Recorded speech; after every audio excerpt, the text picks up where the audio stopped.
ధర అయితే వైష్ణవి దగ్గరికి వచ్చి, "వైష్ణవి అన్నం తిందువురా" అని చెప్పేసి అయితే అంటూ ఉంటుంది. ఆ మాటలకి అక్కడ ఉన్న వైష్ణవి అయితే, "నేను అన్నం తినను. నేను చదువుకోవాలి ఆంటీ" అని చెప్పేసి అయితే అంటూ ఉంటుంది. ఆ మాటలు విన్న ధర అయితే, "ఏంటి పదే 10 సార్లు ఆంటీ, ఆంటీ అని పిలుస్తావు? నన్ను ఇక నుండి అమ్మ అని పిలువు" అని చెప్పేసి అయితే అంటూ ఉంటుంది. ఆ మాటలకి అక్కడ ఉన్న వైష్ణవి అయితే, "అమ్మ అని పిలవాలా మిమ్మల్ని" అని చెప్పేసి అయితే అంటూ ఉంటుంది. "అవును. మీ నాన్నగారిని నేను పెళ్లి చేసుకుంటున్నాను.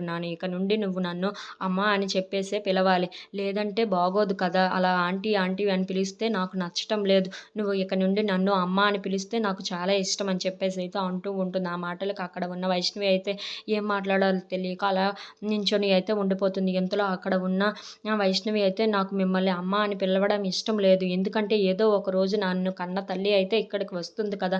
ఆవిడని నేను అమ్మ అని పిలుస్తాను. మిమ్మల్ని మాత్రం నేను అమ్మ అని పిలవను" అని చెప్పేసైతే అంటూ ఉంటుంది. ఆ మాటలకి అక్కడ ఉన్న ధర అయితే చాలా కోపంగా వైష్ణవిని అయితే చూస్తూ ఉంటుంది. "అయినా మిమ్మల్ని అమ్మ అని పిలవడం నాకు అస్సలు ఇష్టమే లేదు.